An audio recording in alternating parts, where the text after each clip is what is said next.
Hey everyone, we are back for another week of exciting rehearsals. This week, our host Theo has a roundtable of young African American instructors and designers. It's also the beginning of the season, so it's time to talk do's and don'ts for indoor. We will also find out what made Ashlee say, when we were critique, every single time they're like, wow, you can really tell the drill designer was like communicating with the visual and like the design. I'm like, that's because it's the same person. I communicate with myself very well. And why Nicole said, I was like, this may not make me feel liked, but it's the truth. All this and more. So get out on the field and we will see you back on the sidelines for this week's episode of On a Water Break. 8 off the mat and go. Welcome to On a Water Break, the podcast where we talk everything marching arts. Everyone, bring it in. It's time for a water break. Welcome to another episode of Season 2 of On a Water Break, the podcast where we talk about everything that you and your friends are talking about at rehearsal on a water break. I'm Jackie Brown. This week we have another action-packed episode. It seems like each week we just have more and more guests that want to join in with us. So we're working on shows for the rest of Black History Month, as well as starting on shows for Women's History Month in March.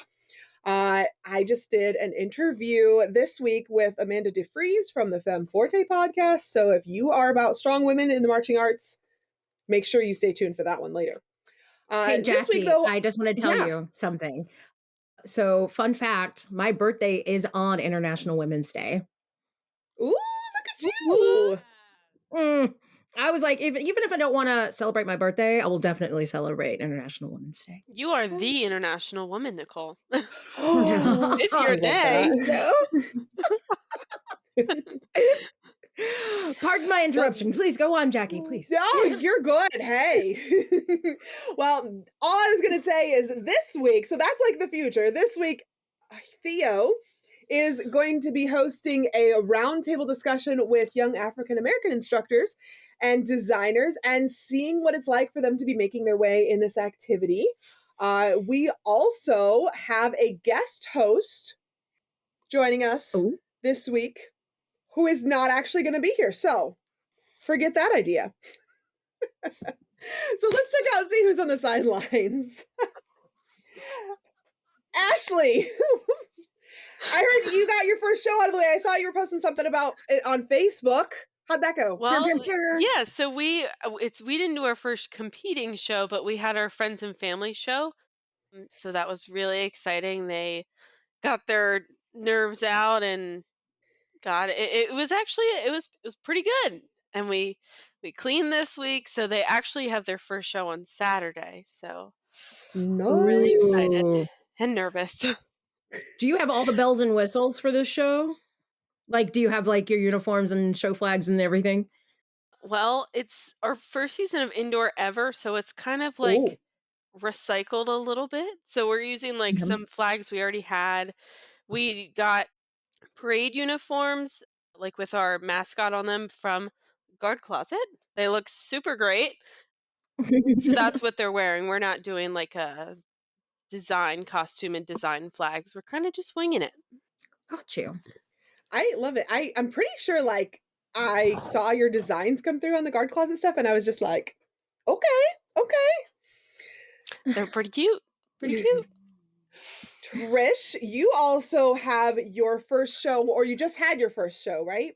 Oh no, we've been going for a minute up here. We've had 2 now scored competitions, and then the previous show before that. That's you guys just get out and perform in all the snow and everything else that's going on too, though. Knock on wood, we've been good so far. Because this girl don't drive in the snow, so when things are not canceled and it's a little bit snowy, that's a little bit of a conundrum for me. But yeah, no, we just go with the flow. Probably smart. I hate driving in snow. Oh, it's awful. And you know what? Up there in upstate New York, at least, they don't cancel anything. No, they don't. Snow. They're just like, get out there. Just drive they slower. laugh at us. They laugh at us. Well, Nicole, you are traveling all over the place, right, for this season? I have. I did a qualifier show 2 weeks ago. 55 guards. Holy cow. Yeah, dude. Yeah. Oh. It was that is what will spike my anxiety like in a second. Yeah. And I know that everyone, I mean, honestly, every guard that day had some kind of nerves going on. Wait, and you could see 55 guards in one day? Yeah, dude. Like, did you go from like 5 a.m. until 5 a.m. the next morning? We started at, well, my report time was 1 o'clock, but then I think we got out at like 10:30, 11. Wow. Yeah. Okay. I was probably not the most liked person there, but hey, no one's show was finished. Yeah. It's part of the job. I have to I'm still a rookie, so to speak, not really a rookie, but I'm like maybe a second year member right about now, as far as it goes with me and being in judging. And I really had to I stood by my numbers, I was like, this may not make me feel liked, but it's the truth. Mm-hmm. And then last weekend, I went to a show that had half that amount. And I felt like I was on cloud 9. And I was able to really, I talked a lot just because, we had the time to do it. And I didn't feel so rushed because of how many guards were in there. And, my biggest thing is numbers management. And I feel like I represented myself in that caption really well, and to give those guards and those instructors information that would help them and meet them where they are and not try to catapult them somewhere that they don't need to be, I love it. Yes. I love when judges are like thinking about the educational aspect of it, because I feel like that gets pushed aside so much. I mean, I could talk about this all day, but yeah. Oh, absolutely the same. Yeah. Emily, how did that audition go? Ooh, tell us. I did not get into that ensemble, but I think it's a very important lesson that just because things don't go your way, that doesn't mean you don't give up, because that's what it's all about, right? Music education, you're all talking about your shows. It's true, there might be some days where things don't go your way, but you don't give up, you learn from it, and you continue to be the best you possibly can. Oh, Emily, wow. Thank you. Love that. Can you just go back in time? So can we invent a time machine real quick? And then can you go back in time and give that speech to 19-year-old Jackie real quick? Because she could really use it. Well, I mean, maybe this is just my mental health counselor coming in. I'm in training for that. So it's just I got you in all of the feelings. So this week we thought it's the beginning of the winter season, and it may be time for some refreshers on the do's and don'ts of the beginning of the season, from designers to members to the directors, parents. We all want to see our program succeed, of course. But we really want to make sure that we are thinking about these critical things as we get the season started, as we're going into all of these competitions and such. So what are some things that you guys make sure you think about at the beginning of the season? Well, from a performer's perspective, and I'm going to say instructor too, make sure your equipment is taped. Make sure it's pretty, please. That is a golden rule. That is a golden gosh. rule. I was teaching, we had practice on Tuesday, and my kids, they have their first show on Saturday. So I'm like, okay, let's make sure we tape our stuff, because our end caps are a different color and they're just... I'm like, we all need to be the same color at least. They just use whatever they have lying around. We did a rainbow show one year. I don't know if you guys have seen our 2016 show, but like we did this show where we were rainbow colored. Like each individual person had their own color, and then they had a flag that matched their color. And literally at the beginning of the season, everybody got a full roll of tape that was their correct color and got informed, tape your tips that are the right color. And like everybody did, and it was great, except for one girl on red. She refused to tape, and it wasn't just any tip, it was specifically the top tip. So she's out there spinning this bright red flag with a big old black tip where everybody else had the same color tip as their flag. And I was just like, girl, why are you doing this to me?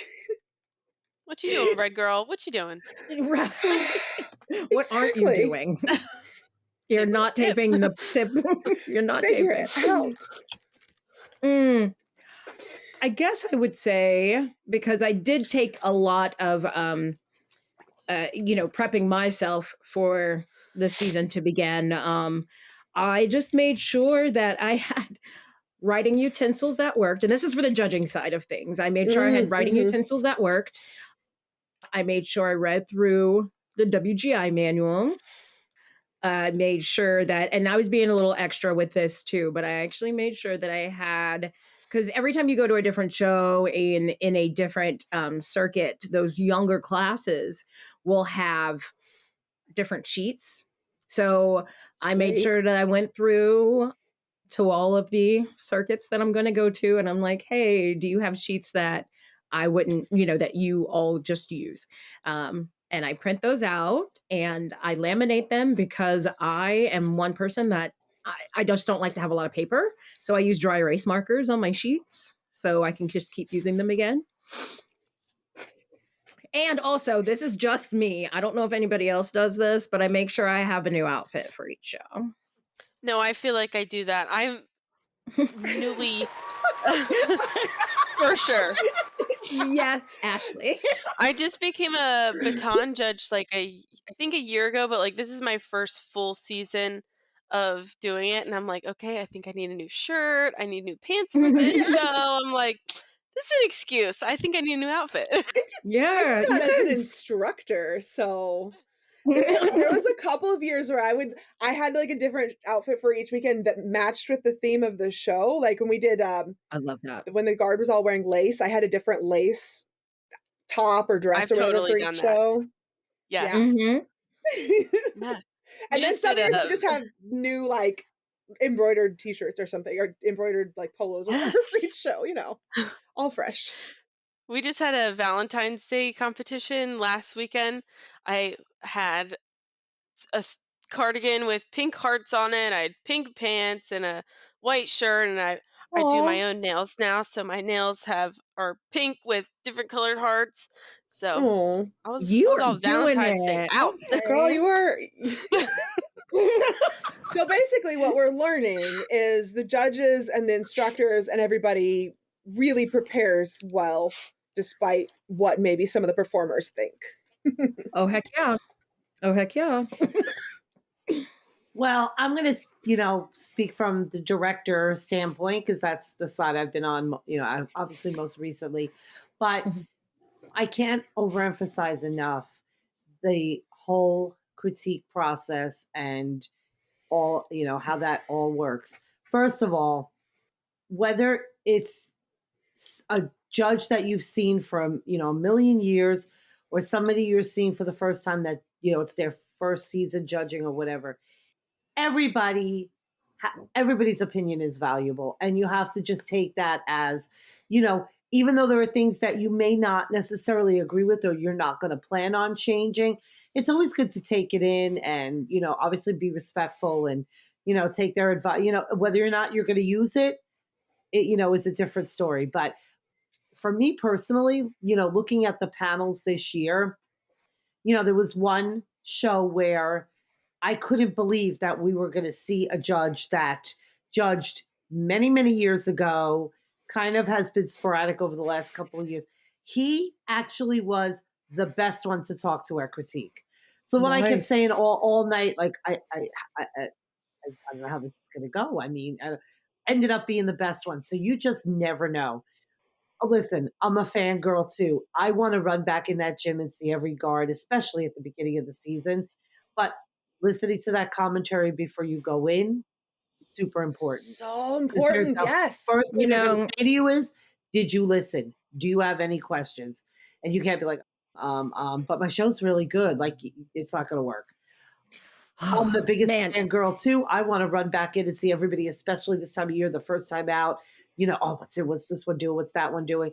But you got to take that time and you got to listen to that commentary. And I have my younger staff with me now doing that.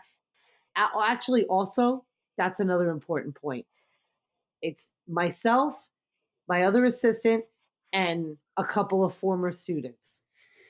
I bring them into the process just as much as anybody else. Because, the one girl is, predominantly the movement person. She needs to have the same cred that I do when she's sitting in that critique, listening to that commentary and how to make the show better from a movement standpoint. That's how she's going to learn. That's how she's going to end up being the next me. That's how everybody else is going to end up being the next me. Yep. So I bring them in, and they're former students. They're younger. They're used to having a completely different relationship with me, where I was the teacher, they were the student. Now, bringing them into the process and empowering them from this, the same way that they're talking to me, you're going to talk to them, is very important. And I think it's, it helps their growth as they try to continue in the activity. Trish, I love everything about that. Everything.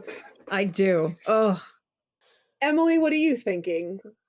Where are you at on the whole, like this? It's show announcement time, and everybody's kind of putting up their stuff. What do you think that people need to really consider at this point of the year? So I'm going to be entirely honest. This is not in my ballpark. I am not actively involved in WGI, indoor anything. If anything, winter is just kind of like my lull period. But when I'm in my lull period, I often love thinking about really random marching band design concepts that nobody asked for. So I'm just, oh yeah, you should see my Instagram page. It's full of band uniforms that no one asked for. It's great. Yes, your opinion matters. There you go. And I was just flipping through some of the show designs. I'm like, oh, okay, let's go then. And I'm just like, can I learn anything as a budding graphic designer here? And then, of course, my brain goes like, okay, what if I was put in charge of the show? How would I design things? I don't know. Maybe someday someone would be like, hey, Emily, we could use some concept art for the show. I was like, okay, sure. Who knows? It's always fun. It's always fun to think about the artistic side of things. You never know when somebody's going to grab you and be like, hey, I want you to do the art for our podcast. I know. That came out of I don't want to say left field because Jeremy and I still knew each other. It was right field. Right field. I was just kind of like, oh, you're doing a thing. Oh, you want my things. Oh, okay, sure. Great job, everyone. Set your equipment down. Gush and go. Well, let's go ahead and do our gush and goes. Emily, why don't you start us off? Oh, yeah, sure. So, gush and go. This is kind of a continuation of what I was talking about before, but as somebody who loves dabbling in the digital arts and designing things that nobody asked for, every year I like doing this thing where I make fan NFL uniforms for the Super Bowl. And that's the only reason why I care about who's playing the Super Bowl at the end. It's like, okay, so who gets a fan uniform this year? Is it going to be a repeat of last time? Looking at you, Chiefs. Or is it going to be a new contender? Can we put this up on our Instagram? Yeah, can we see it? The designs are not done yet, but they will be done before Sunday. Okay, I think this episode's probably going to come out after the Super Bowl if I know our schedule correctly. So everybody who's listening, let's go check out our Instagram and we'll put up these, if it's cool with you, Emily, we'll show your totally designs to the world on our Instagram account. Oh my gosh, that'll be so cool. That's cool. Yeah, I think I'll jump in and say Emily has been doing this for a couple of years, and we featured some of them on the Guard Closet social media. They're super cool. She does a band uniform, she does a color guard uniform. It's like she's not giving herself enough credit as cool as they are. Stop. Anyway, yeah. it was kind of funny because originally I just did the band uniforms, and then it's like, okay, you know, I feel like I should involve color guard, and then apparently, so once upon a time, a long time ago, there was like a Facebook page. Maybe that'll be a topic for another episode, but long story short, there was a Facebook page. I was doing these uniform things, and it's like, there's guard people in here too. I don't want to leave them out. So I started doing guard uniforms to complement the band uniform. And then ever since then, there was just like this unconscious agreement that if I do a band uniform, I have to do a matching guard uniform. Hey, you're thinking about the whole package. That's great. Oh, I want to see. Trish, what do you want to gush and go about? So we're, you know, as I said earlier, well into our competition season. Everything's going really well. The Hillsborough show always ends up being a great night for us. We came in first, so that's a good thing. But you know what? What was really interesting, as I mentioned earlier, being that one that wants to run back in the gym and see everybody. There were some shows that I'd seen the week before that I was kind of like, I'm not sure if I liked this year as much as I liked last year.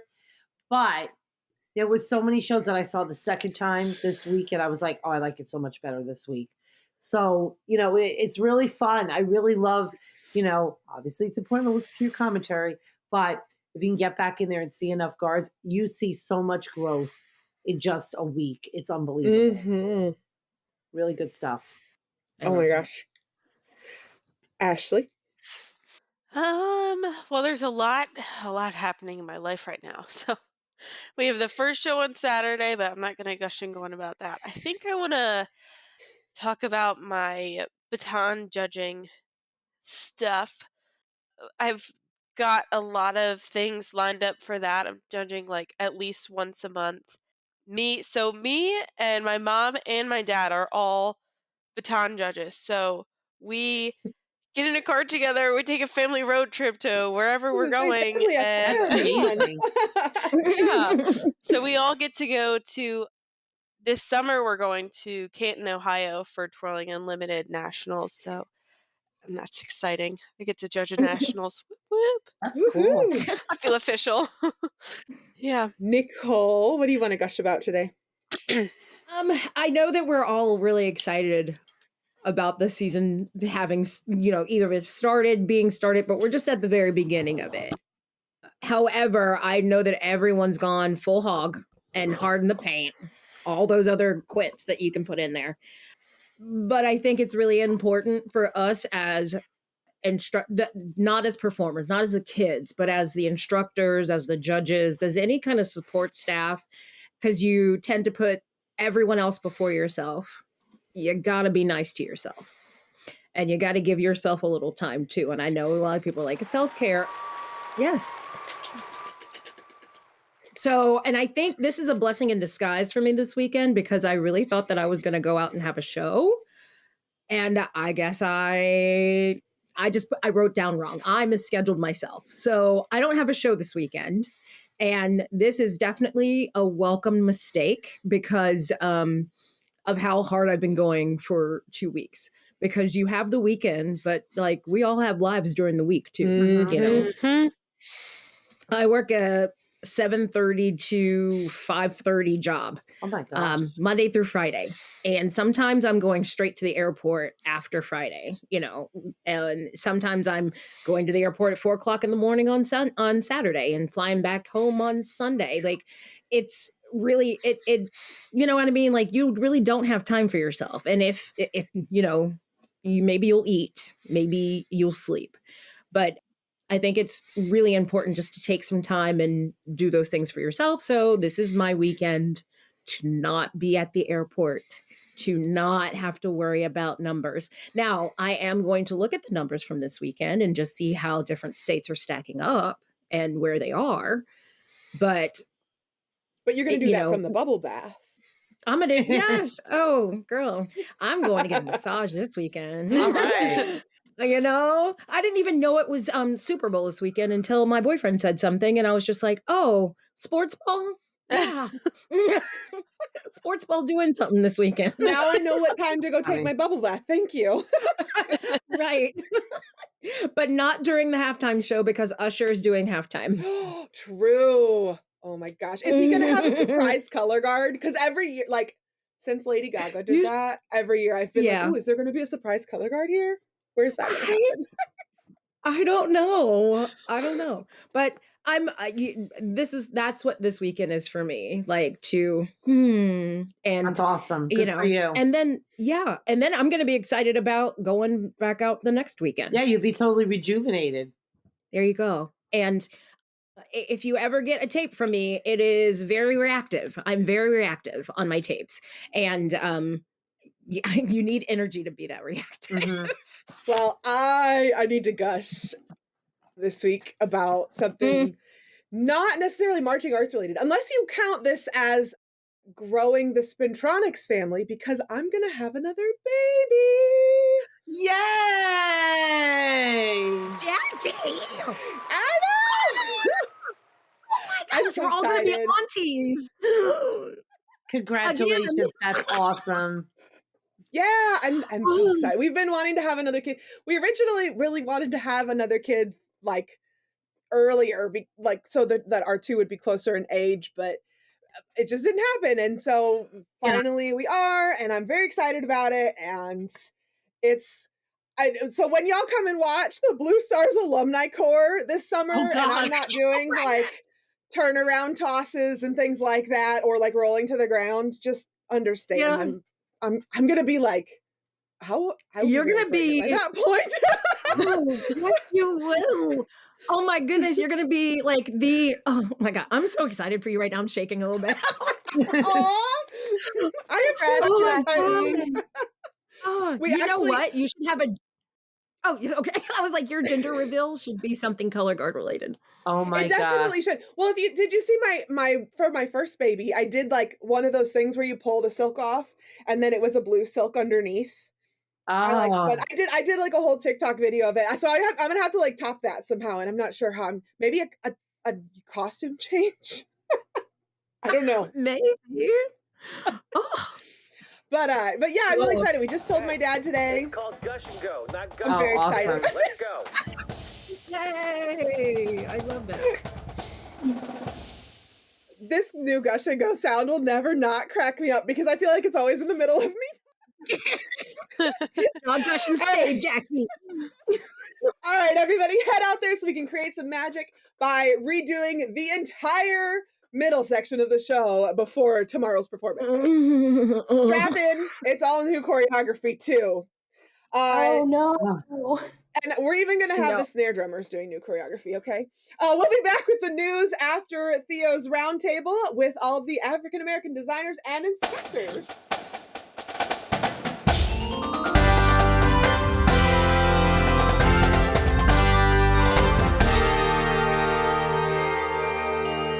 Hey, this is Christine Ream. And Chris Green. Guard Closet was founded as a consignment business in 2000. Since then, it has grown to include winter guard, band, percussion, and other genres. We can help you with custom flag and costuming designs. Our consignment inventory has plenty of great looks for your color guard, drumline, and marching band. Pay it forward. When you purchase consignment, you help other programs. Last year, we sold over 400 sets of consignments and returned over $125,000 in payments to our consigners for their sales. Additionally, Guard Closet offers custom and pre-designed costumes, flags, floors, and formal wear, full or partial show writing, educational programming, and other services. Max out your rehearsal time and set up a microsite for easy student ordering for shoes, gloves, and other equipment. The Guard Closet team is here to help you get everything you want and need for your season. Check us out at guardcloset.com and follow us on social media.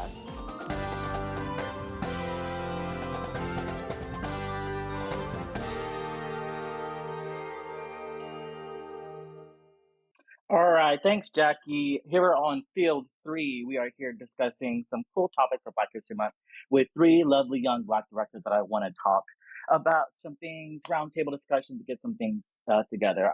I'm Theo, if you don't already know. And today we have Adriana, Jacoby, and Michaela with us.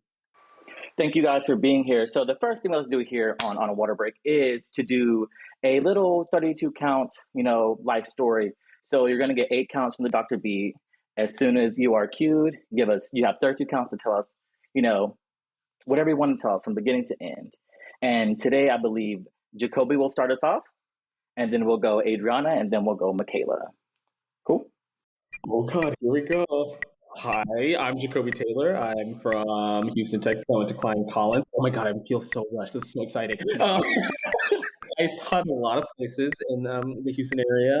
I'm currently the color guard director at Pearland High School and also Undaunted, which is an independent organization in the area. There's so many other things. I also teach drum corps. Yay! We love color.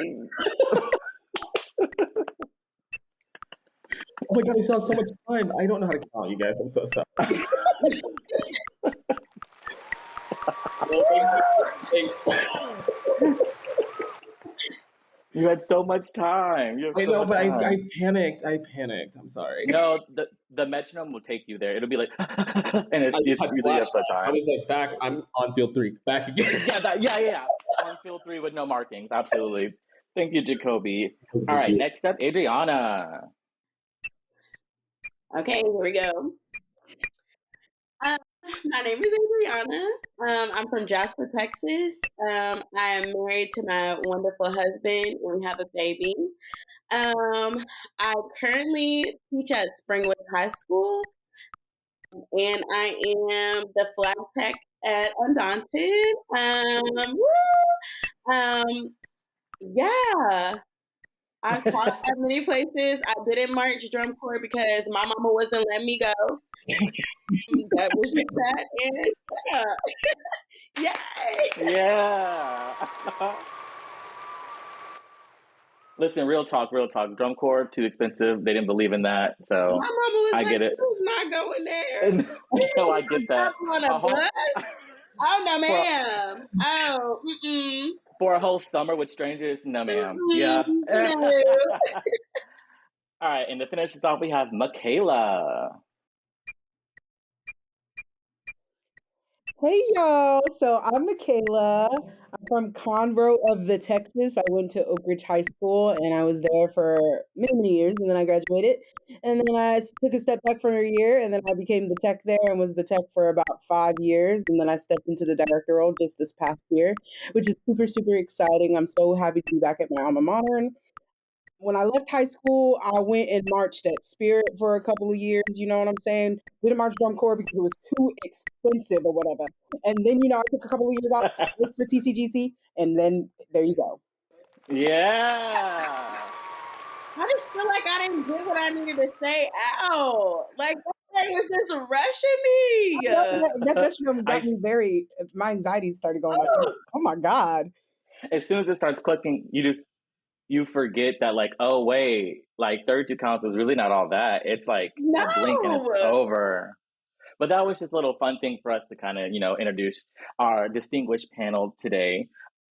So I invited you guys on today because I wanted to, kind of have like a roundtable discussion about, being a Black director, being a Black young director, color guard director in the field, and kind of where we started, where we are now, and then any little nuggets of advice that we want to kind of give to people who are who are going to be in our shoes, who want to be in our shoes, because people want to be us, we are the blueprint. And so boom, okay.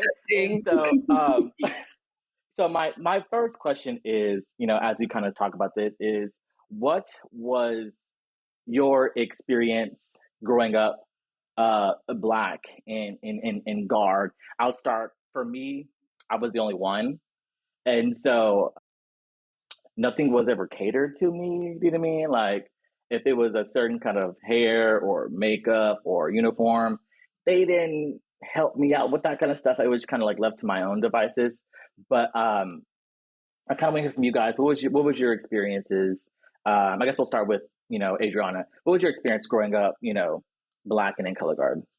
Well, I didn't necessarily start color guard until I was a sophomore. I did dance before. Like, I was a dance drill team girl. That's all I knew. That's all I wanted to do. And I started off at my freshman year. I made the drill team at this high school. And my mom was like, well, you're moving, so sorry. We moved, and I started to go to this new school. And I went to the drill team director, and I was like, hey, I made the team at such school. I wanted to see if maybe I could just try out here because, I am new here. Oh, well, tryouts are over.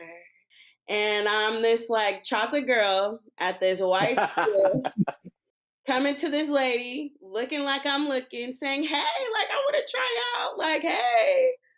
And she said, yeah, no, but Color Guard's looking for dancers. And I was like, I don't know what Color Guard is. All right, I'll go down there. And I went down there, and everybody was just so open and, just like, yeah, come on, girl.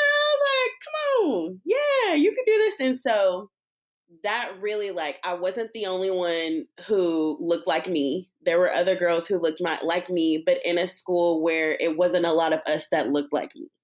So Color Guard was my safe space. Color Guard was the uniforms was questionable. This was questionable, but we did it. My director, he made sure that we had the little ponytails. I went and got my little ponytail, make sure my ponytail matched with everybody. It was very much I had the best experience. And to this day, I appreciate him for that because he did not have to do that. He did not have to make our experience the way that it was, but we did have a great time. And that was just my one instinct where it's just well, maybe dance isn't for me. Maybe I can just dance and do Color Guard. And I learned that Color Guard is more than just rifle, saber, and flag. It's dance as well, and that's a big part of it. And so that's kind of how I fell in love with it. Was I picked up equipment. And I was like, okay, this is cool, but I always had a dance solo. Always love that. Yeah. Always had a dance solo. So love that. So here on a water break, with Theo, we name drop here. So would you like to name drop your director and give him a shout out and say thank you for what he did for you? My director was Michael Acosta. Shout out to Word. you. Ooh, shout out to you. Yes, he always had us in the feathers and the silver lipstick. We had the jewels on. We was cute. We did our thing, and we hated it. We did. I'm sorry. We did not like that. Why did you do that? But at the end of the day, I took my little pictures like I was cute. And I had the best time. And that's how I'm able to give the experiences to my kids that I had, because he made us feel like we were the baddest bees out there. And we was not that good. But he made us seem like we was just, and so that's what I take with me every single time I start a new program, or every time I walk into a building. I want people to know that they're special. I want to light Absolutely. up. So that's my thing, is I love everybody. So yeah, Mike always has his kids done up. I've seen him in the hall with the airbrush and the E600 glue. I've seen it, so I get that. The glitter, all of it. We had to peel that off. My mom was like, Mr. And I'm going to still put it on you, because if I don't, Mr. you're going to get in trouble. I love that, Adriana. What about you, Jacoby? What are some things that, you experienced growing up Black in the field? Yeah, I think I had a pretty similar experience. I was the only boy for a little bit that was of color, but there was always other boys. And then I was lucky. I marched with both of my sisters. And there was a ton. Right, I forgot. Yeah, so in high school was fully submerged with my sisters were around me, and there were other Black and brown kids in my color guard. I had Black and brown staff members. The whole time, Tiffany Quinones was my color guard director, but William Martin was there, and Ray Wingett was there. And so I saw other people who were Black and brown all of the time and doing things at the highest level. And so I think that for me is, I spent a lot of my early years seeing people that looked like me do color guard at the highest level and do the thing and be really successful. So I never felt like there wasn't a place for me. Then they made sure my hair looked right. They'd be like, little boy, you're getting a little nappy, you gotta go get a haircut. Things like that. They just they made sure I looked right. Like it was everything. If hair went out, there was hair for the girls. There was hair for the girls of color. There was hair for me. There was hair for everything. Like everything was thought out like all of the time for us. And so I think that I was lucky, and I think Adriana too, lucky to have experiences like that, because I know that it's not like that everywhere. And like you were saying, that you were the only one, and I can't even imagine what that was like. And it was just fully submerged in the thing all the time with people who looked like me and were doing the same thing as me. Yeah. That's completely awesome. I love to hear that, because so often that I feel like I hear my story a lot more than often. And not so much like, oh, no, girl, we came in there and they said, hey, I know what 4C is. I know what sunscreen is. I know, I know what that is. You know what I mean? I know how to get mocha tights. You know what I mean? Like, that's so crazy, because I always hear the other side of that story. And that was just my story as well. But like, I hear the other side of that so often, but it's kind of refreshing to hear, like, hearing that from you guys as well. That's awesome. What about you? I will say though, I'm sorry. I will say that that I do experience, the great part of it, but that dance world is totally different, and that's they're a little behind, yeah. That's where it became like, I think I have a picture of me in these white ass tights that did not match. And I'm black. I'm dark. I'm a chocolate girl. I was even more chocolate back in the day because I was outside. I had these white ass tights on. I mean, I was looking good, but it's just, like there was no diversity for us, or for, and like I said, I don't want to get into that because that dance world is something different. But when I came to Color Guard, that's where I felt most accepted, most like I was at home with the people that appreciated me. It was just so different. So absolutely. No, like we can do a whole another episode of the dance world. They're a little behind. As a male teacher, they're still kind of behind just being a male in the dance world, but not so much in Color Guard. Color Guard, you see everything. You see everything, and so I try and tell my dance ladies at my school as well, like, quick story. And then what you did to Michaela. They asked me if they had a girl who was an officer last year. She's a black girl, maybe like there's only one on the team. There were two on the team. She was going to an HBCU, and they were like, we want to go see her. Both the dance directors are white. And they were like, can we ask you a question? I was like, yeah, like, do you think we can go see her in college perform? And I was like, oh, is she going like out of country? Where's she going? They're like, oh no, she's going to an HBCU. Like, would they let us in the door? Like, because we're white? And I was like, oh, baby girl, we don't do that. Like, but they were so serious. And I mean, I was like, oh, that's not real. Like that, but it's like you said, it's so kind of behind the times in the dance world because it's so traditional sometimes, But that conversation was last year, by the way. That's not a 10 years ago conversation. That was a conversation last year. And so, dance world, get with us, girl. You know what I mean? Get with the times, baby. Get with the times. All right. What about you, Michaela? What was your experience growing up in the field? I think it was a little different because I joined in the 7th grade. So like my sisters were in it before me, and like, they would leave on Saturdays and I get left at home, and I was like, what the heck is going on? Like, why am I here by myself? So then I joined Color Guard, and it was me and my older sister, and then there were 2 other sisters in the program that were black. And I feel like it's one thing to, for other people to make you feel like you're black, but like it's another thing for you to know that you're like the few that are black, and then the rest of them are, Caucasian or, Latino. So like that experience was a little different for me because nobody ever made us feel out of place. But like if we were listening to music, or like if we just wanted to stay by ourselves, somebody always had to comment on that, and it was like we could never just be in our own moment without somebody being like, oh my gosh, they're doing this over there, or why are y'all sitting by yourselves? You're segregating yourselves. Like it was something along those lines. And I mean, like, my first director never made us feel like we were different or like we were wrong for wanting to go over here and listen to music and act the fool in the corner. Like,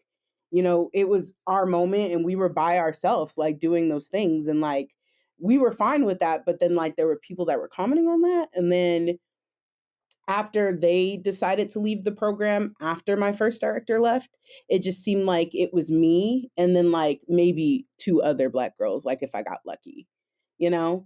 And I mean, like, I don't think anybody ever directly tried to make me feel secluded, or me or any of those other girls. But like, when people feel the need to say, oh, hey girl, we turned off the lights, where'd you go? Like, little like things like that, like never directly like I want to attack you, but like the inadvertent attack, you know?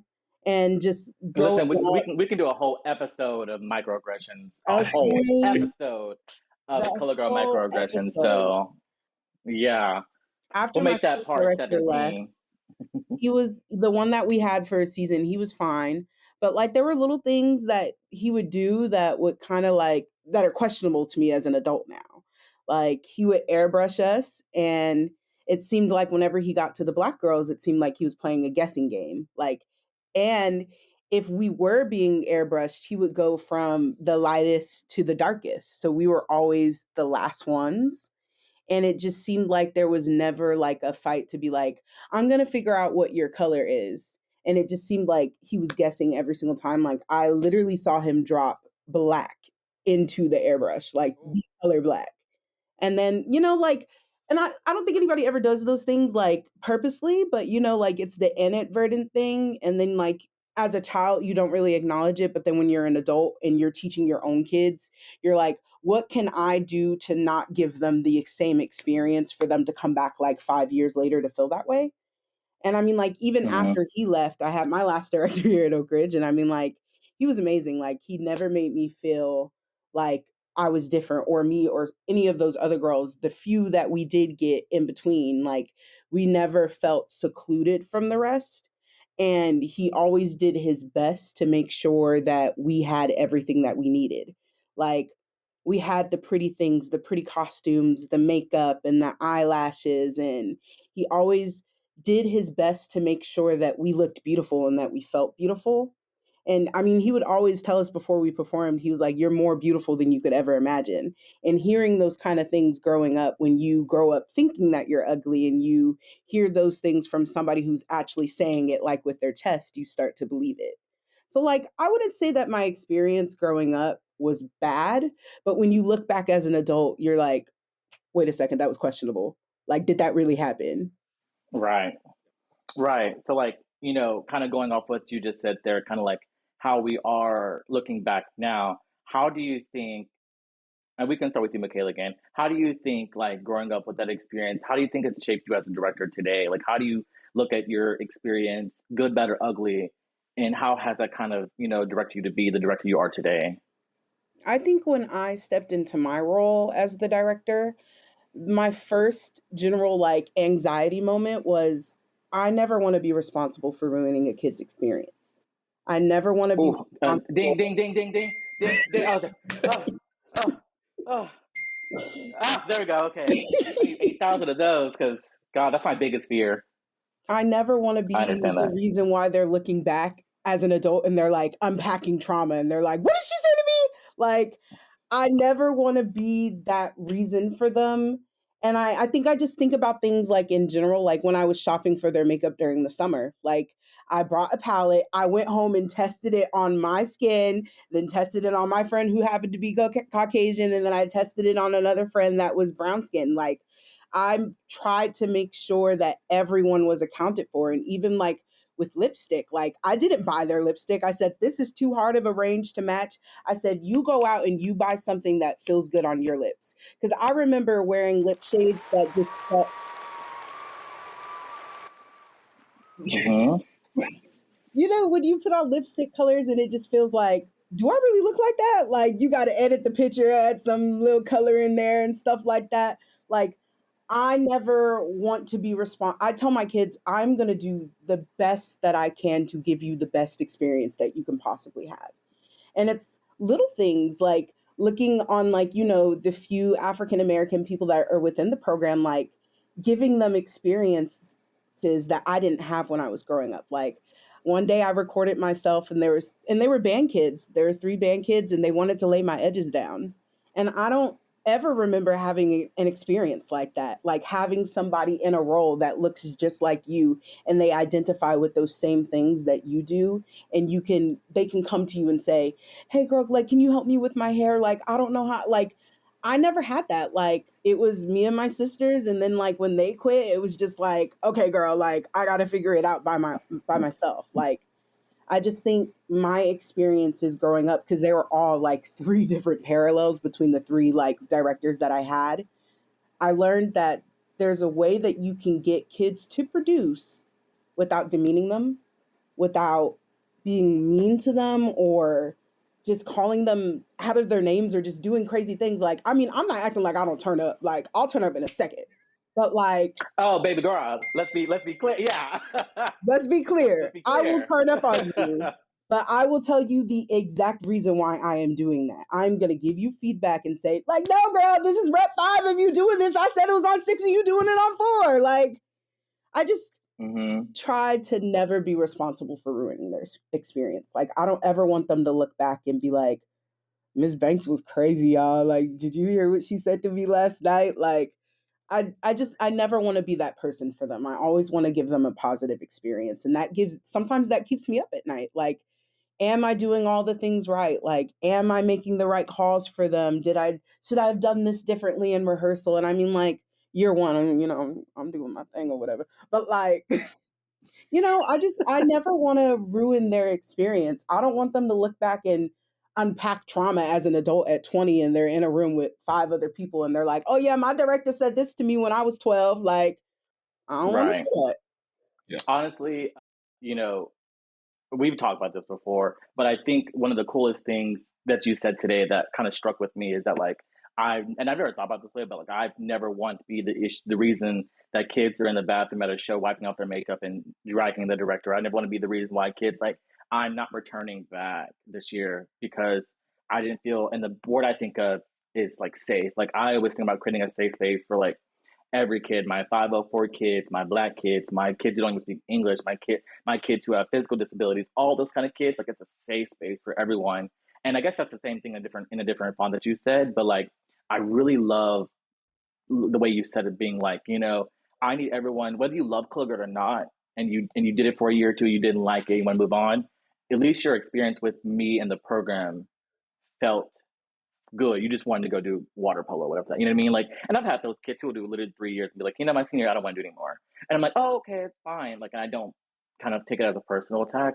They always feel like I had a great time, and they send me their letters and their graduation invitations, and they just say, I just wanted to go a different direction. And I always really kind of appreciate those things. So it's really, I'm going to put that in my book of like, my philosophy as a teacher, which is basically, making sure that every kid has the best experience they possibly can in the field. You know what I mean? Thank you, Michaela. Thank you. That was awesome. What about you, Jacoby? How has your life growing up, perfect, beautiful, gorgeous in the field shaped you now as a director? Well, I think for me, and you guys know this because you've taught in other places in Houston. Houston is so diverse in the kind of kids that you get. So my first teaching experience, I had no Black or brown kids or anything like that. It was predominantly white kids. And so that experience is so different than when I was teaching of only Latino kids, or now at Pearland, where I've got the full spectrum of kid, and you'll see anything there. So I think just it's literally exactly what Michaela's saying, like always making sure that like everyone feels like they're a part of the thing, and that it is our safety place. Like, it is where we can all live and exist and never feel like we are the odd one out, which in reality, we're all just a bunch of oddballs throwing things in the air. that's what's crazy about it.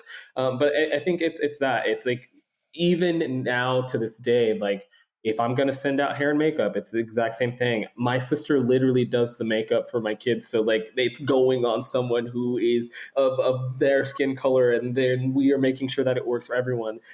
Hair, everybody's getting their hair, and this is that. Something that we didn't get to grow up with is like the color of gloves, like that kind of thing. Like, oh, do you want to buy Mocha gloves because they got them now?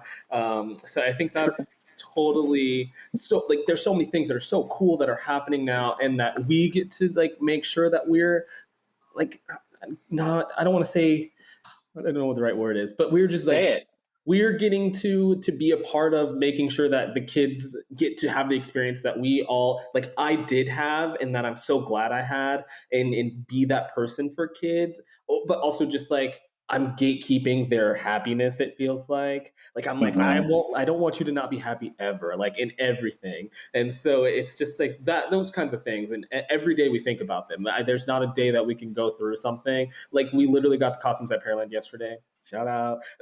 We got the costumes yesterday, and we were like, there's so many things that we're looking at. Like okay, now we have to change the hair. Where are we doing here? What are we doing this? Da, da, da, da. And it's a constant thing. How do I make the kids feel great in everything that we do? And so I think that's just exactly what we're all saying. It's just like we care so much about the safety of everything for every person. And that is something that I experienced always, but that not everybody gets. And so building a program, even at Undaunted, it's the same kind of thing. Like we're seeing every kind of kid in that program.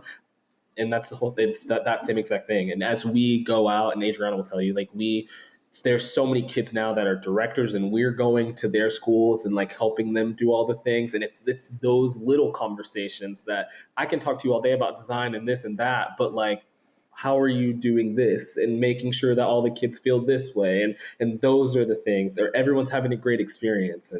And that's, I don't know. It's so crazy. So crazy. I honestly love that with the whole, like, where we are now as a community in terms of like color guard, no excuse for directors not to know what to do at this point. It's like, listen, pick up a book. If you go on, most people sell gloves of all kind of shades, tights of all kind of shades, shoes of all kind of shades.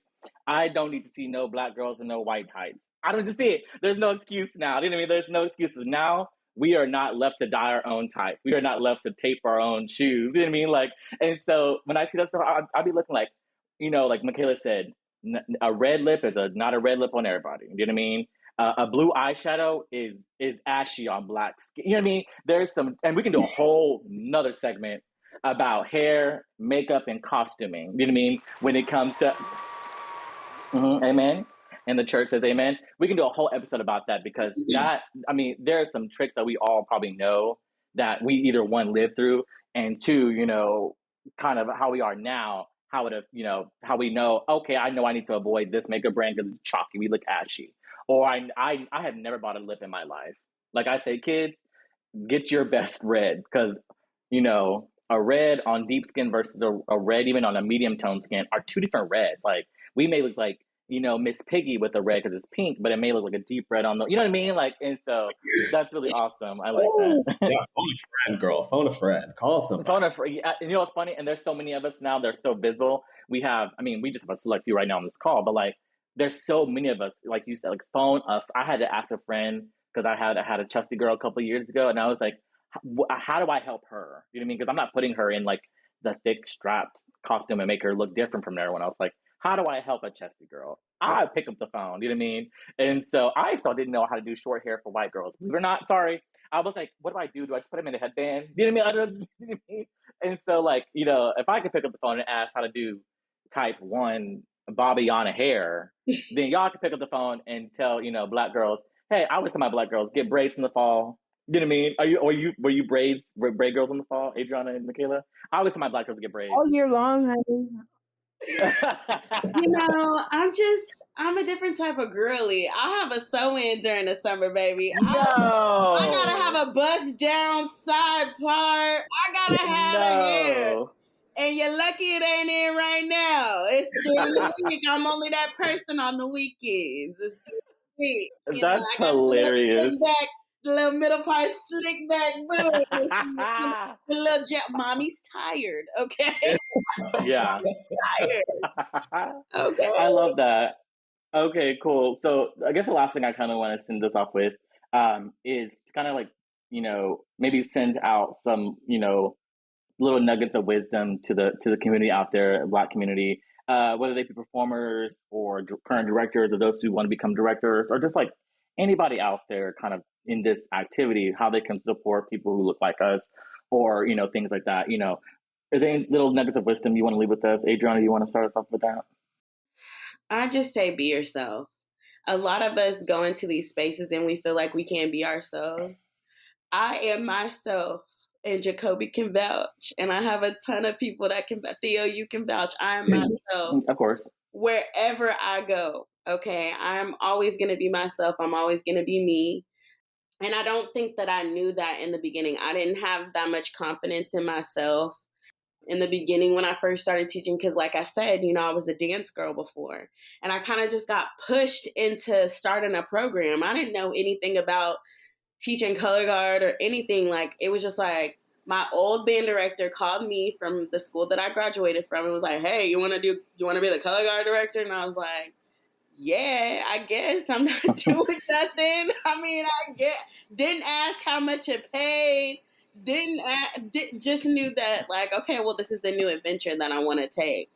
And as the years have gone by, I've gotten more stronger and more confident in myself, and being able to stand up for myself, and always just like kind of being scared of being the angry Black woman, but that's a whole other episode too, yeah. And somebody told me, why can't you just be an angry woman? Why we gotta put the color in it? Why can't we just be angry? Women get angry. I am going to get upset, but I am going to let you know how I feel. I think that everybody's feelings are valid.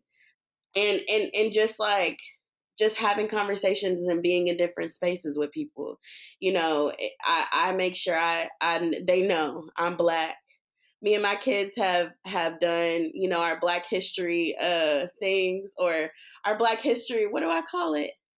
My Black history whatever's for the month, just saying like different Black people, like this person invented this, and things that I didn't know, that they didn't know. Because right now I teach predominantly Hispanic kids. They don't know nothing.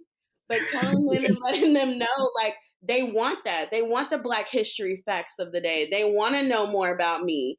They want to ask me questions about how I grew up and how this and how that. And I'm that director that you can come talk to me about anything. So when they ask me about how I grew up and where I came from, I tell them. So I'd say push forward, keep going, because we have to insert ourselves in these spaces, or nobody else will. Like, nobody's gonna hand you anything. You gotta get out there and get it, and make people want to say, oh, I want Adriana. Oh, I want Jacoby. Oh, I want Michaela. Oh, I want Theo. Like, those are the things. Like, and if you're yourself, if you're authentically yourself, people will accept you regardless. So that's my love. That's my love. That's my love. Sprinkle. That's it. I love the sprinkle lady on TikTok. Sprinkle. All right, what about you, Jacoby? What are some nuggets you want to leave to the youngins out there? Yeah, I think it's the same kind of thing. The sky's the limit. Like, no one. If all of you knew me when I was 13, and nobody could tell me nothing. And at 26, still can't. At 26, I can't tell him nothing. Hey, hi. Never been with him. I can't tell him nothing. I just, if you want something, then you have to go get it, and if to the people in the space, and you have to be present, and you have to just want it, and nobody could tell me nothing. Like, I'm so eager to learn all the time, and so many people are. You just got to be ready to do it, but you can't let anything hold you back, and being your ethnicity or anything along those lines, and just fighting for what you want. And to the people who want to be present and part of that, allow them and embrace them with open arms. And to the people who are getting in your way, then let them go. And you keep on rocking. And I think that's the thing. Everyone here in this group, like, we've all known each other for a very long time, and we've watched each other grow and been present the entire time. I have vivid memories of us sitting in the stands at the beginning of February and being like, yes, cheering for everyone, yes. But even on that, I was just going to say, I think we all, I'm sure, because I'm unapologetic when it comes to this. I am very Issa Rae, root for everybody black. If a black girl has a solo in the show, I'm on my feet. I'm screaming, yes, black girl. I watched, I didn't watch Adriana, but I did watch Jacoby, and I did watch Michaela. Michaela, you know I stand you from years ago. I was like, that black girl can catch true pour. You know what I mean? Like, the two turns. Yeah. So if you have sat in a show with me, you know how ignorant I can get when I see a black girl on the floor throwing micro braids. When I see a black girl on the floor who just looks good, who demands the floor. I think, ask Tatiana, I couldn't get enough of her last year. Like, there's so many, like, if you sat next to me in a show and I say, they could just walk out and do 3 jazz walks, and I'll be like, okay, black girl, okay, you know what I mean? And so I definitely, like you said, I as someone who is, your senior, because I'm in this middle old,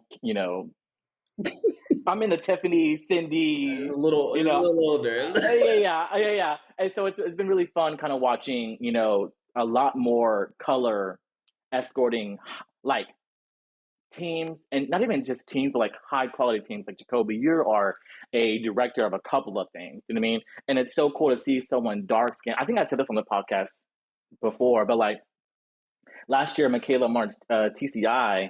And do you remember the story, like, when we were at that show, and I wasn't on staff, I was just hanging out with y'all, and y'all came up to me, you and the other 3 or 4 black people on the team, and were like, hey, can you walk us to the show? And can you walk us on the floor? And I was like, why? And you're like, we just want a black person on staff to kind of be representation and walk. Yeah, for the culture. And I was like, oh, I'm not in charge. You need to talk to your director.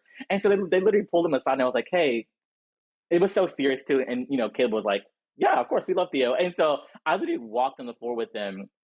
I didn't know anything about what was going on, didn't clean one flag, didn't clean one gun.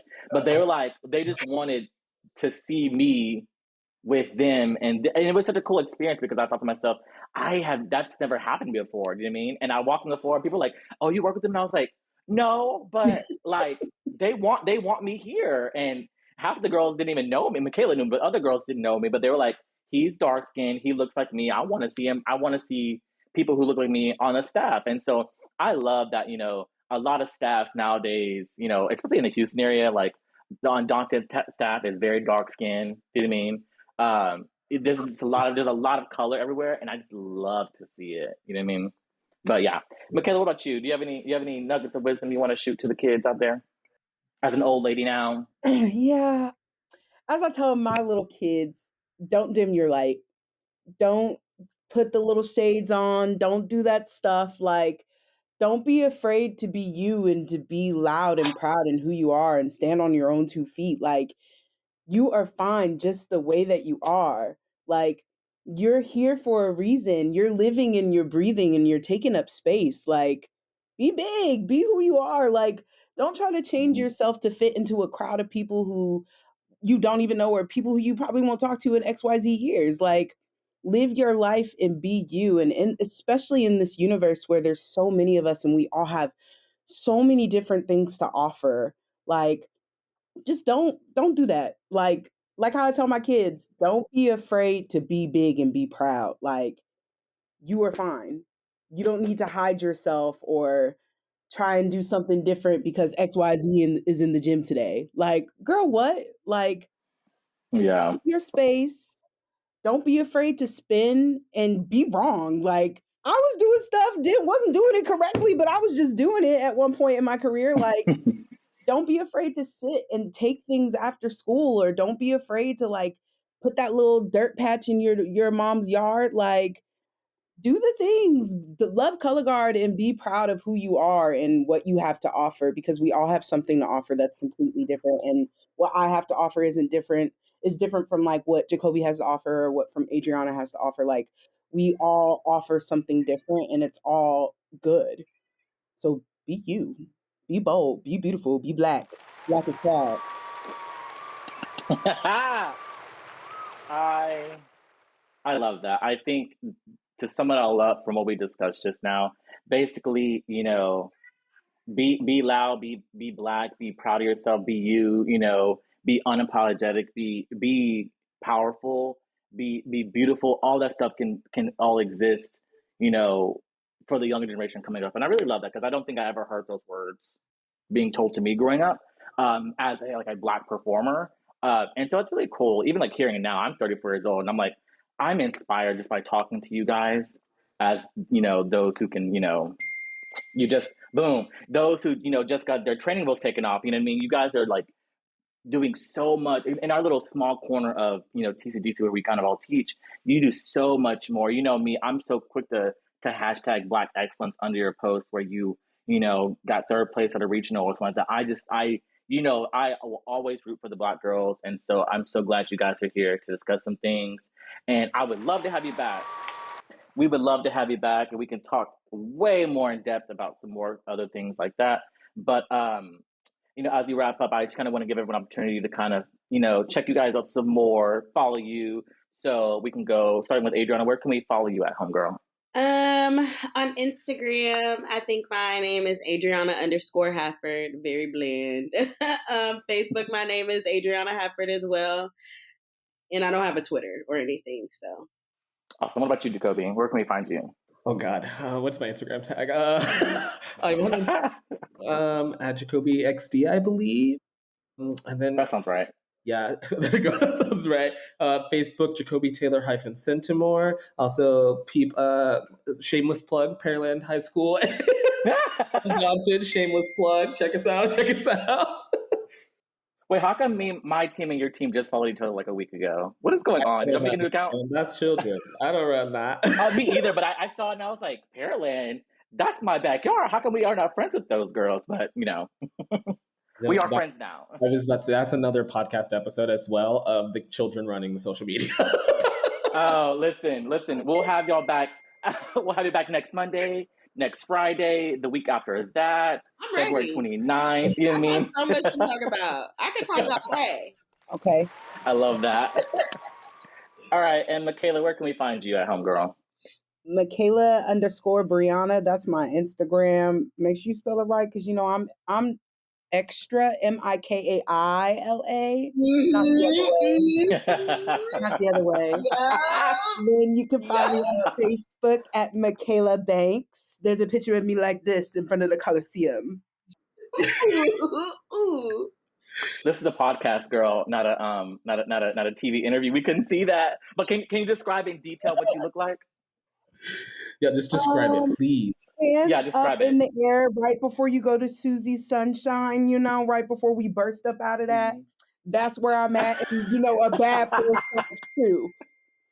A bad force arch. Oh, I honestly, I love you guys. This has been great. I would love to do this again. If you guys out there are listening and want to hear these lovely people again, you know, let your local congressmen or women know that you want to hear more Black voices. And if you don't do that, that means you are trying to silence Black voices. And that's what we're doing this month. Okay. So again, thank you guys so much for being here, for all your wisdom. I look forward to watching you continue to grow and be such strong influences in the younger community as color guard directors. You guys are amazing. I can't wait for the future for everyone. So thank you guys for being here. And we are going to shoot it back to the good field, back to Jackie. Thanks, Jack.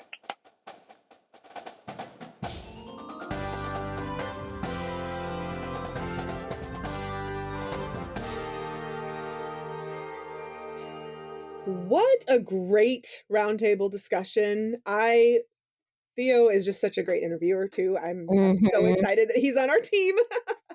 Yes. I'm glad to see and hear all of these Black History Month interviews. Like, and I not let it be me. I want to, you know, I'm excited to see, like, and to hear from everyone. So it's good. It's great. That was okay. So last year, totally going off of that really fast. Last year when you did those, that was the first time, like, I had not heard the center interview before the episode came out. And so that was just such an amazing experience for me. I was like, ooh, Nicole set up all these great interviews and did all this fun stuff. So loved it. And yeah, and Theo did a good job with this one too. So we're going to continue this week with a new segment where we go off against something that is bugging us in the marching arts. We are calling it What Are We Doing? And I know, Trish, you have got one that just we need to start with. Okay. What are we doing when someone says good luck to you as you're leaving the warm-up and you respond, thank you? Not, thank you, you too. Thanks, have a great show. Not, drives me insane. When I lead my kids into a warm-up and the guard going out, we all say, good luck, good luck, good luck. And they say, thank you.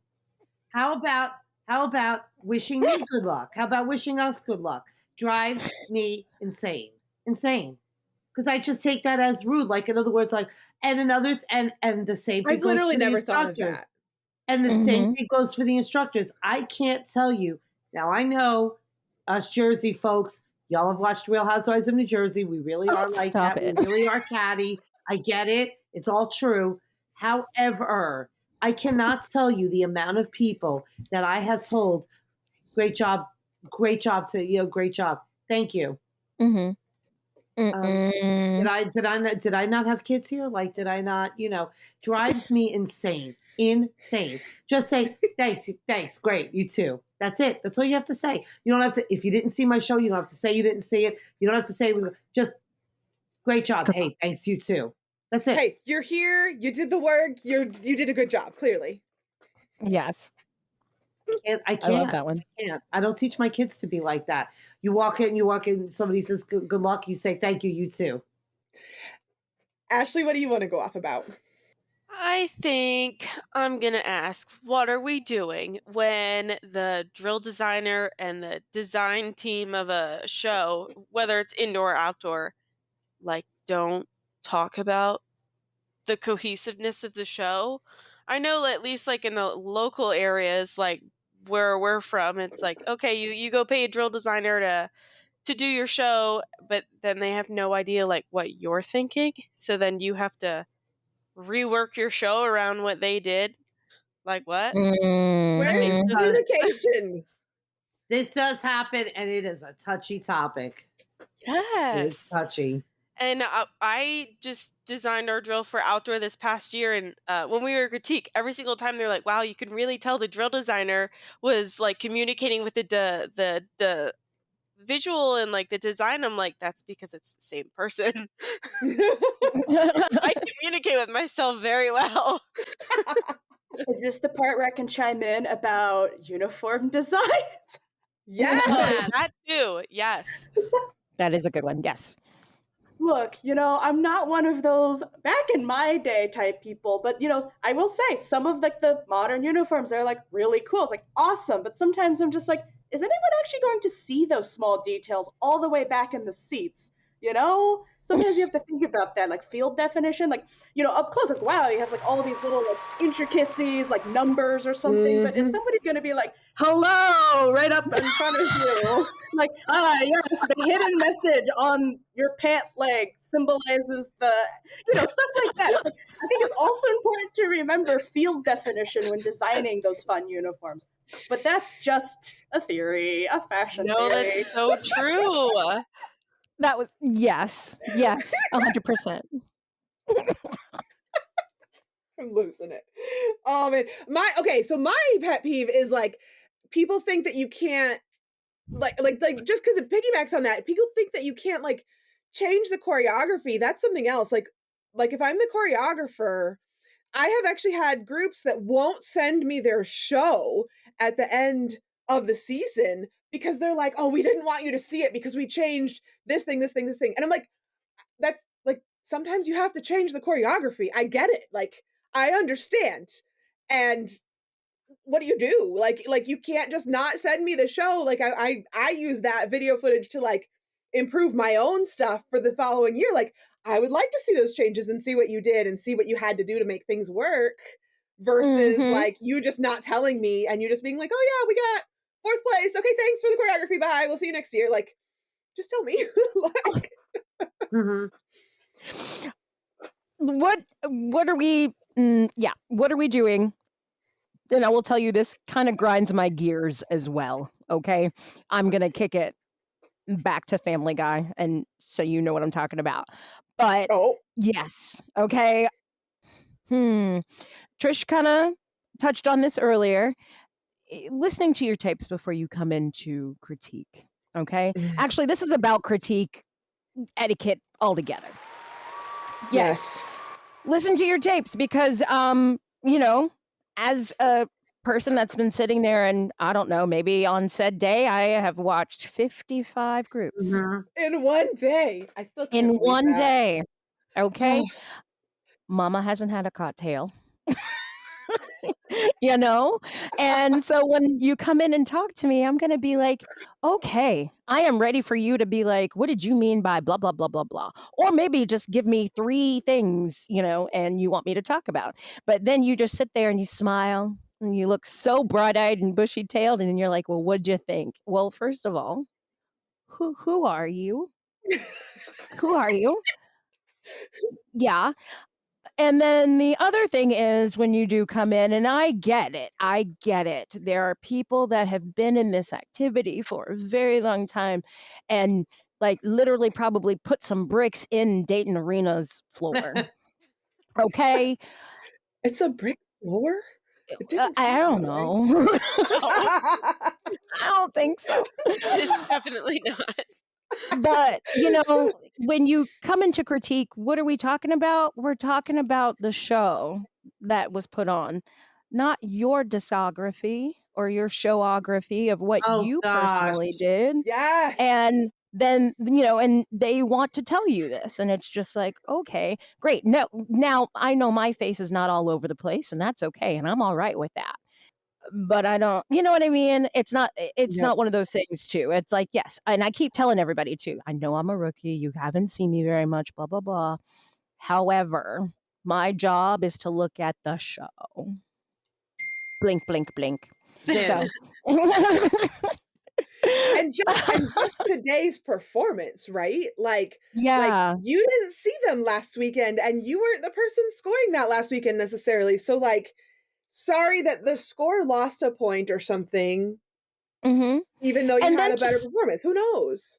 Right. And then just to wrap that up, you know, I have been on both ends of this. The judges don't hate anybody. They don't. Okay. I have, yes, ding, ding. I always start my tapes off with artist objective. And you know, I know that this show is your art. I am not here to judge your art. I'm here to judge your show as it pertains to these sheets.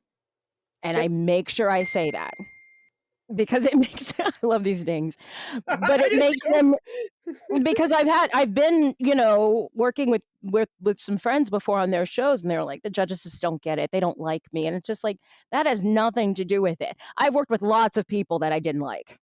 Okay, and we worked well together. Professionals can do that. Professional adults can work with people they don't like. It's fine. I love how she's talking about we come in bright-eyed and bushy-tailed. By the end of the night, you could knock me over with a feather. Like, for real. Like, I am, like, so tired. I'm so dead. And she's over here talking about we coming in bright-eyed and bushy-tailed. Not me.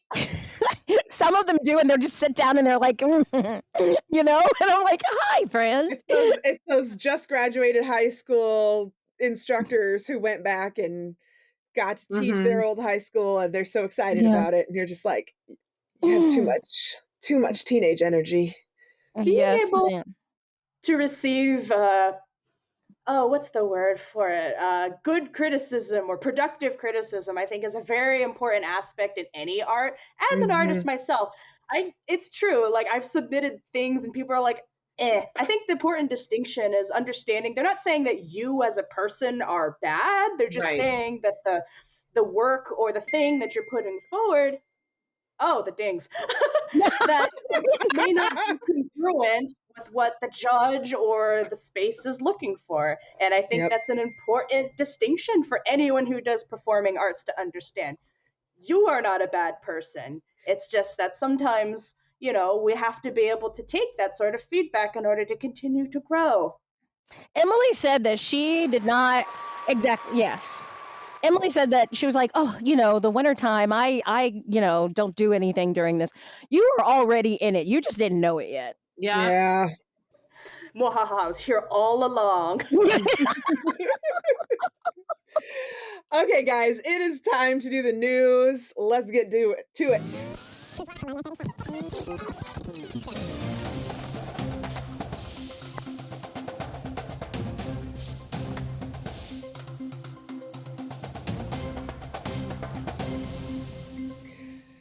All right, let's start with you, Emily. What you brought for us today? Yeah, so listeners, viewers, I don't know if you're aware of something called the Super Bowl, which involves sports balls. Apparently, it's a very big deal in the sports community. Anyway, speaking of big events, Taylor Swift is supposed to be there. Oh yeah. There you go. I keep Playing a forgetting football game about at a Taylor Swift concert.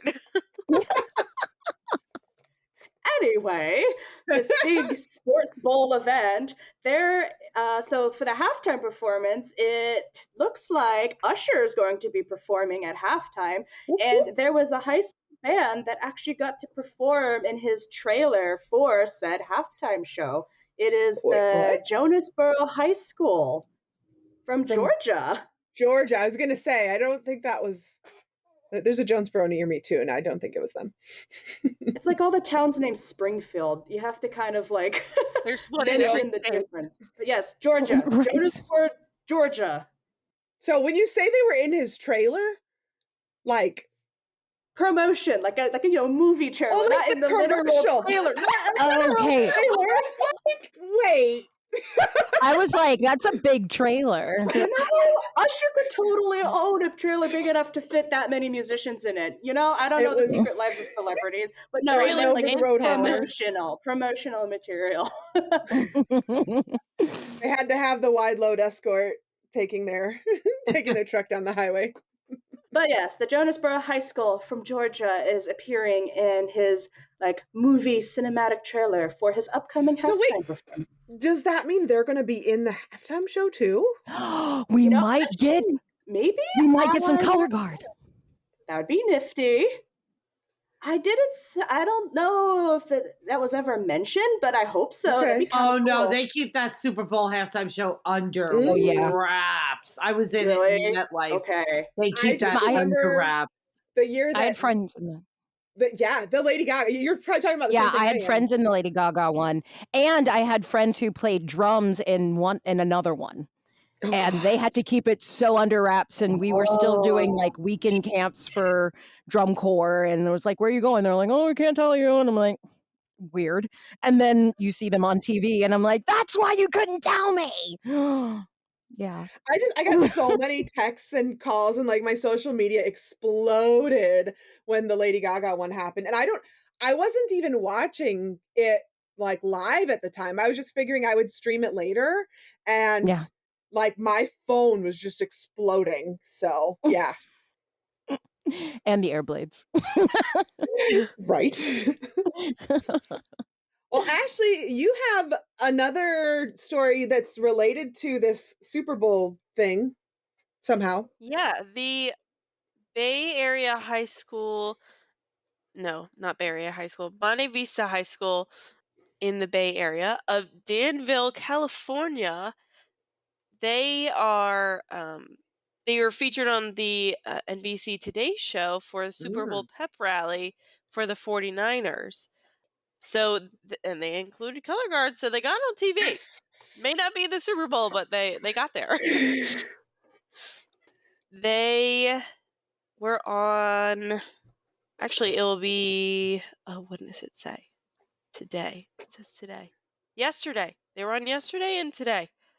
Which should have been the 7th and the 8th. It would be a week ago by the time this airs. Yeah, we'll already know who won the Super Bowl. Isn't that crazy?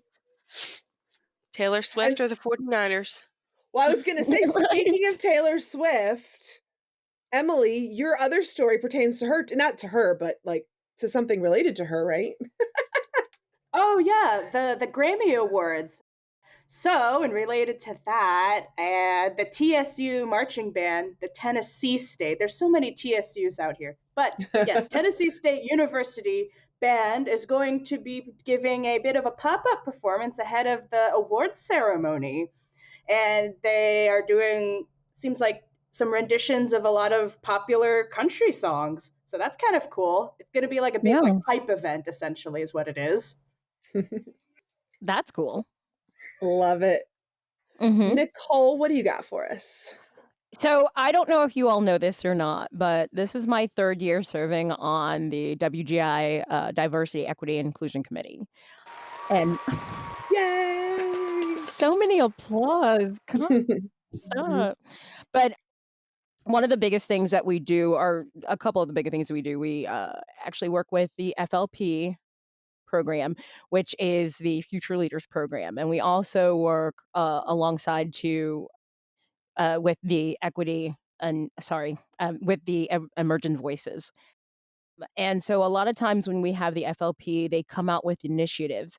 And I think the biggest thing to take away from this, and not just from what we're doing with the Future Leaders program, is that this activity is changing. And the reason why it's changing is because there are performers that are coming up that are new and younger, and there are designers coming up that are new and younger.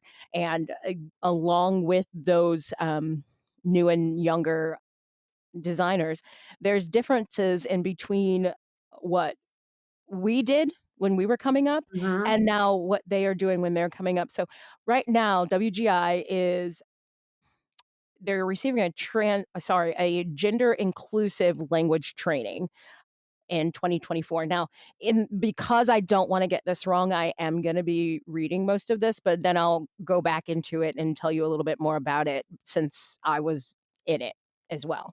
But there is an article that is on the website, the WGI website, in efforts to advance the organization's diversity, equity, and inclusion initiatives. All WGI judges received a training on the use of gender inclusive and gender neutral language in their judge commentary going into the 2024 season.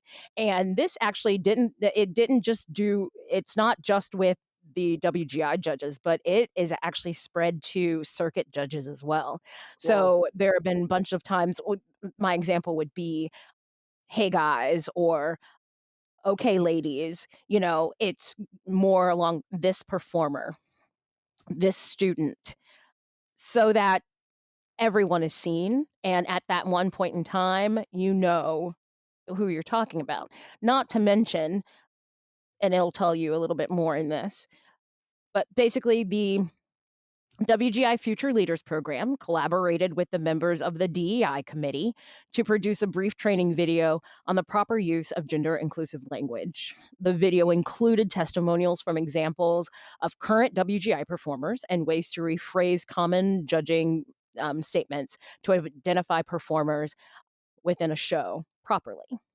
As WGI strives to be a community where everyone is seen and welcome, it's vital that our organization shares the resources and tools to make the events and activities inclusive as possible to all our participants.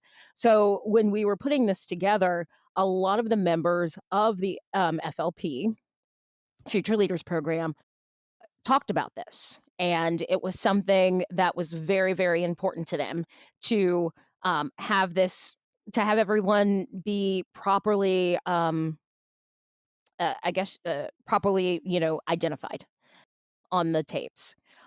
And let's see, I think the last thing is the organization's goal with this initiative was to eliminate any risk of a performer being misrepresented on a judging tape. And this follows other continued efforts to promote inclusivity within the WGI community on the basis of gender and self-identity. The reason why I think this is so important too is this is something that was brought to us by a younger generation. This is going to be the next generation that comes up and is on the board. They're going to be making those rules and helping to shape those rules, and then helping to shape those next performers coming up as well. So this was a very, what can I say? It was a very proud moment to see these students come together and come up with this. and take so much pride in it. So I'm glad that it's in the forefront, and it's not just WGI, it's every circuit. And I do think that DCI is actually doing it as well. Yeah. WGI also has a link on their website for inclusive costuming, which I think is super important. You know, for where to order if one of your performers, you know, prefers a unitard or a shoe or a glove or something that more matches, you know, how they feel, you know, how they want to see themselves out on the floor. I think that's so important, as opposed to you have to wear this, you have to wear, you know, I think that's really, really great. But that link is there on the WGI website for any of you who are confused about, you know, well, skin tones. You know, skin tones might, you know, one of my students would prefer to, you know, change it up, and, you know, whatever, it's there for you if you want to order and where to order. And it's really, really great. And it's really great to see the work that Nicole and all of you are doing to really make this happen. Because when this first really came to the forefront, I mean, I know when I first started my Winter Guard in 2016, we were just kind of seeing students really start to feel comfortable with, you know, expressing their feelings and, you know, saying, I'd prefer the male costume, or I would prefer, you know, and dealing with costume companies and stuff like that, you know, okay, this is the deal, these are the measurements, but this is what they'd like, you know, whatever.